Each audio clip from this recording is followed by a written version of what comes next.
Whether you're in need of a stock engine restoration or high-performance build, Precision Machine Service will build a custom engine that are built to last. Yeah, checking out Precision Machine Service. Guys are building my engine.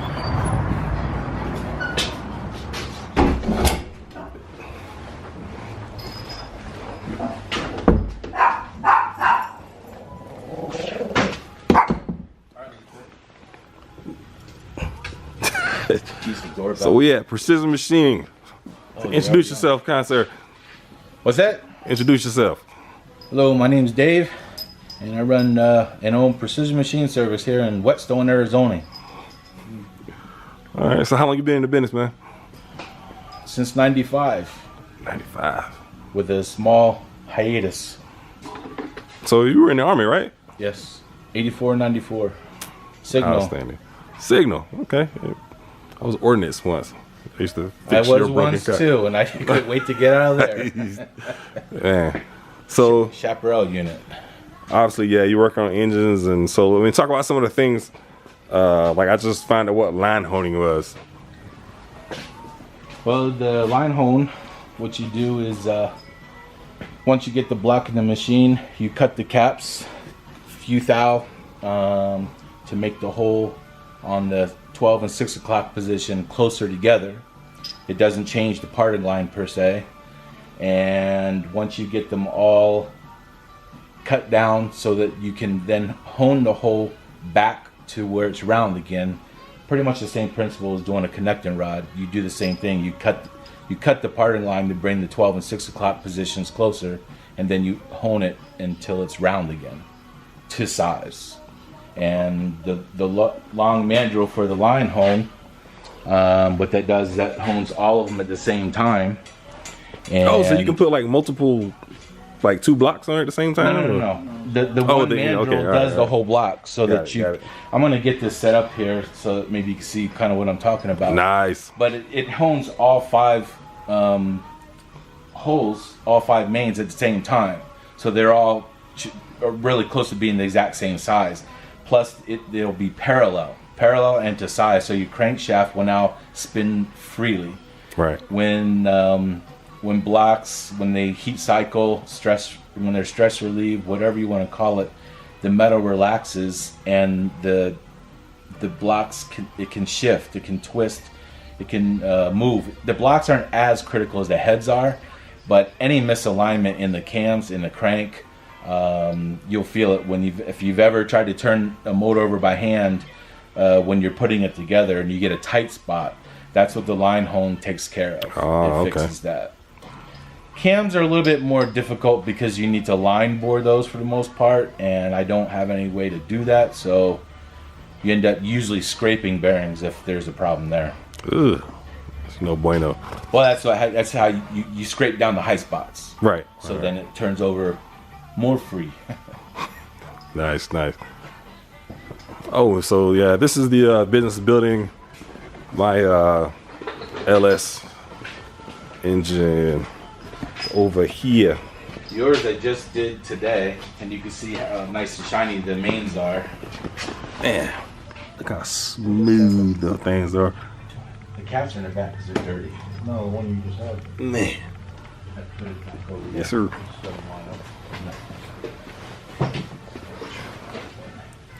Yep.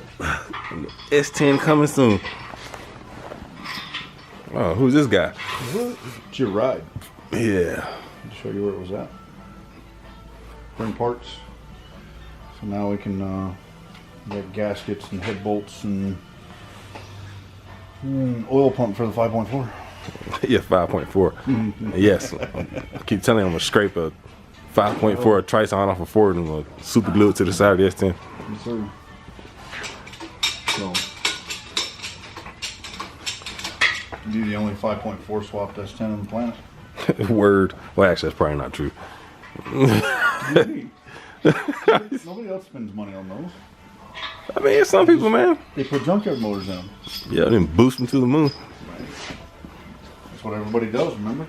Yeah.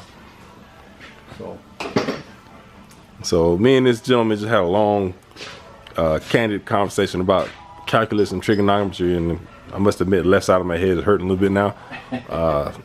So it's definitely smart. He knows what he's doing.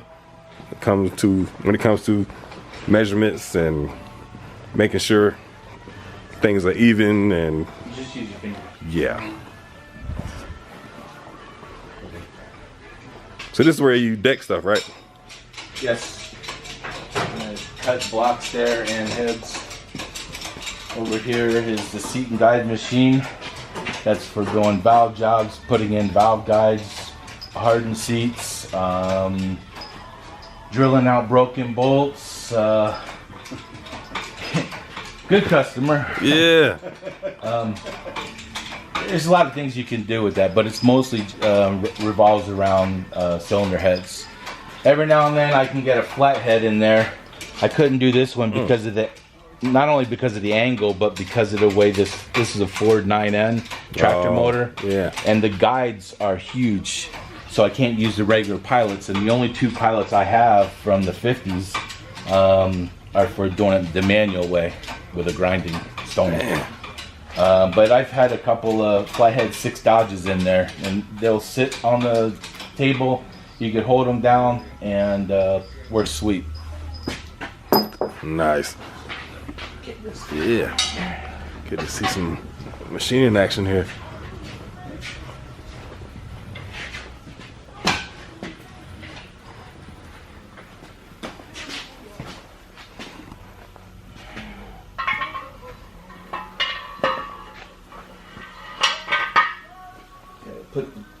It's better to remember to put the hold down bar in first, rather than forget to put it in and have to go back and do it. Pro tip. Okay, slowly let her down. A little bit faster. A little bit faster. All right. A little bit more. There you go.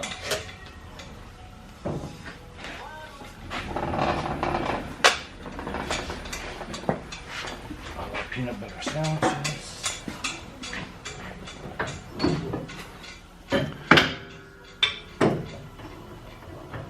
And hold down is so that when you're trying to hone it, it doesn't want to slide back and forth, because there's a lot of torque pressure from that, the mandrel. And So what is this like? Is it like titanium or something? Or? no, those are honing stones. Just like a cylinder hone, except it's just a smaller circle.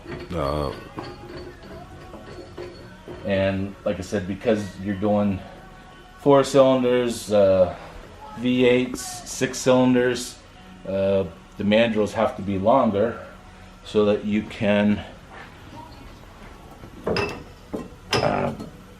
hone all of them at the same time. Right now the V fixture is in there for block. If you do a 6 or 4 cylinder, you have to lay it down so that the block can lay flat on the cradle. And if it's a V6, 60 degree V6 block, where these are 45 and a Chevy V6 and others are at 60 degrees, and you flip it over and you get the other side. The other side is set up for 60 degrees. So it's a multi-purpose. So you gearheads out there, when you want to know why your engine's not getting built in 2 days, this is why. Okay, a lot of stuff is happening, and this guy happens to be, a one-man band, but is doing great, wonderful things. But They have a lot of employees. There's yeah, only 3 of us, me, myself, and I. me, myself, and I. I can't get the dogs to answer the phone. It's all about that opposable thumb. They can't pick it up. Guard dogs. Yeah.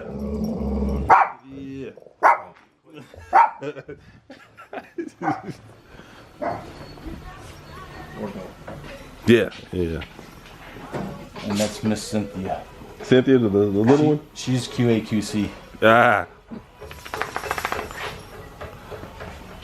if it doesn't get Cynthia approved, it's got to go back. Got to go back.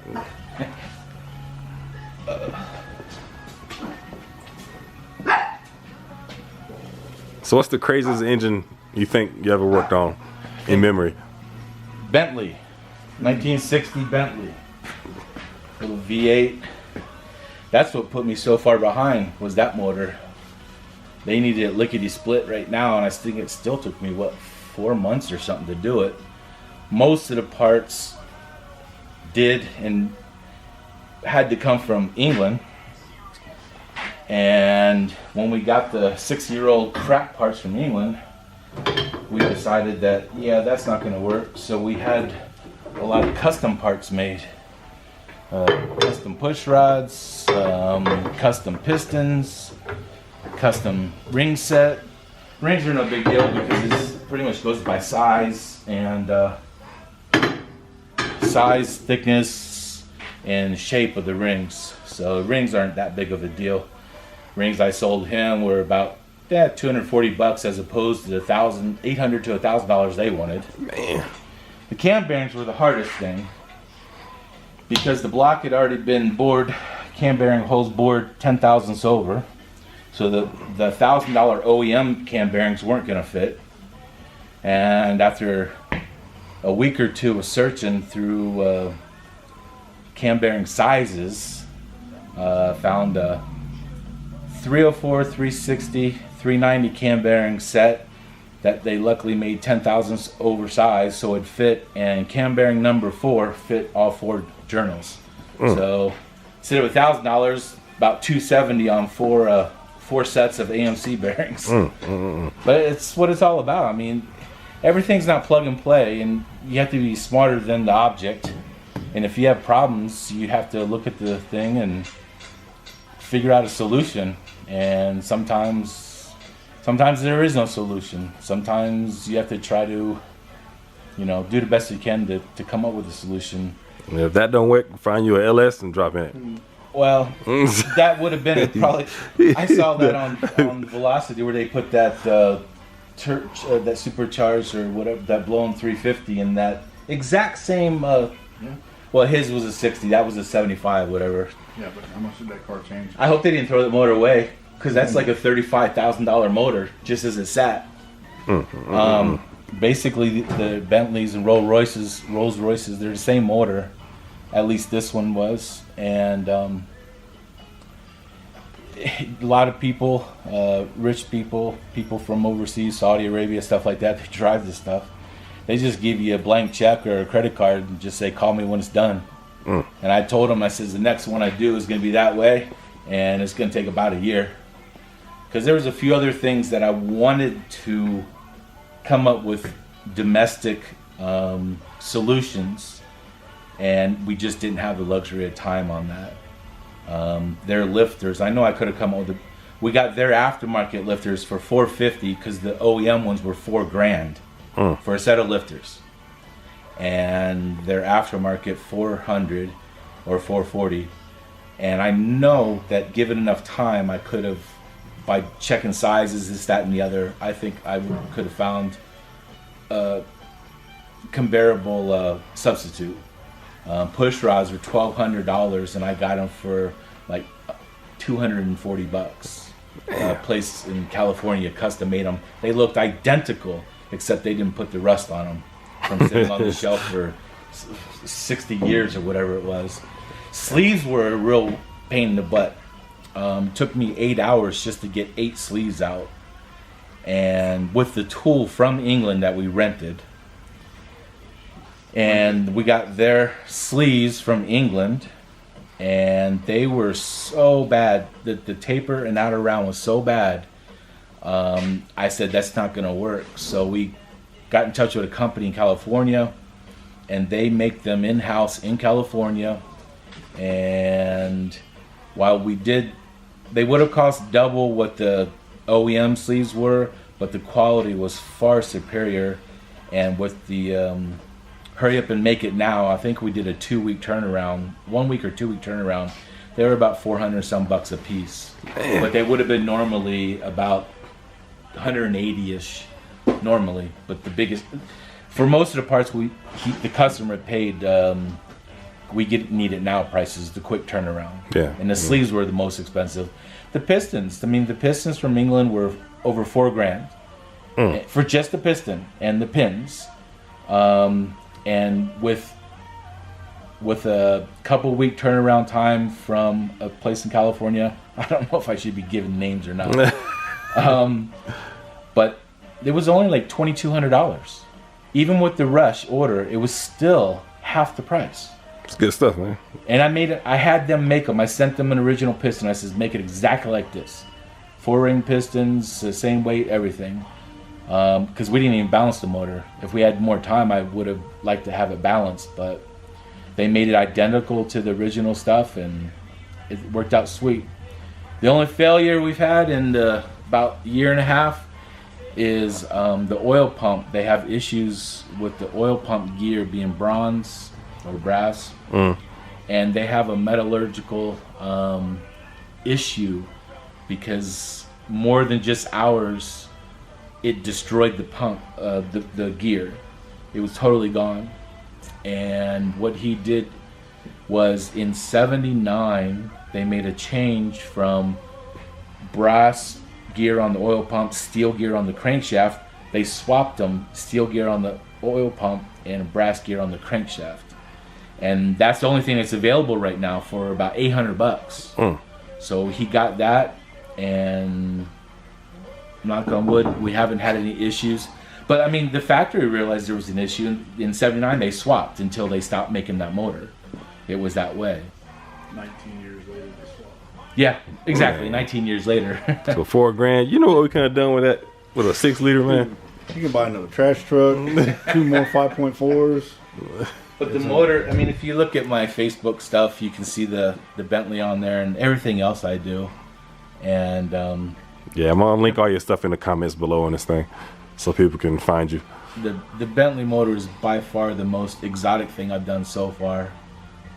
Followed up probably by a Land Rover, diesel Land Rover. That was semi-exotic. Okay. And that was right after the Bentley, and those parts came from England also. That was another one that was gotta find cam bearings, because the problem is the manufacturer supplies them semi-finished. You have to line bore them.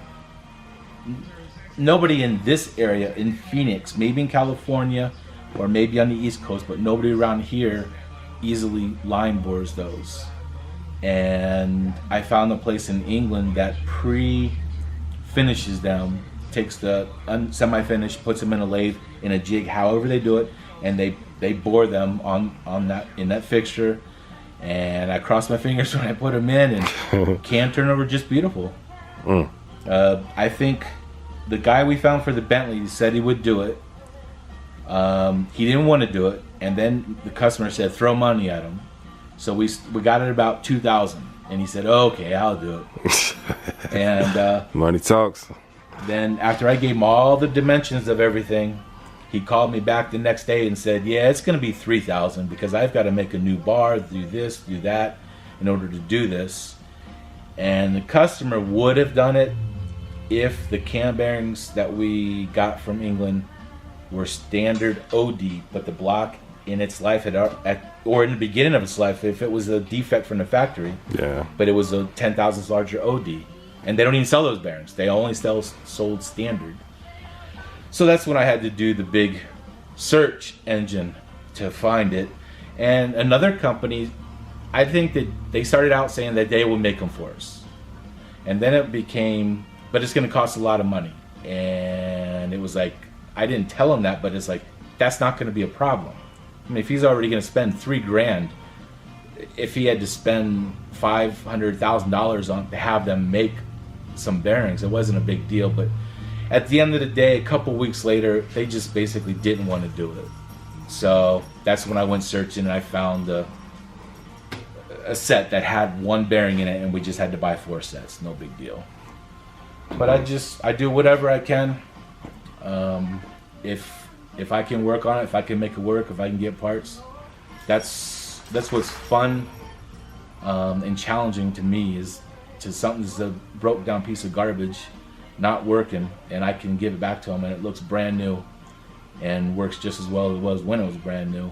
I get satisfaction out of that, and the people when they're happy and stuff. Just know some of your hard work is gonna be rolling around Minnetonka, aka Nebraska. So this guy. I walk through the car show and I tell the wife, I said, I did that one, I did that one, I did that one. It's good stuff, man. But this is what I love doing.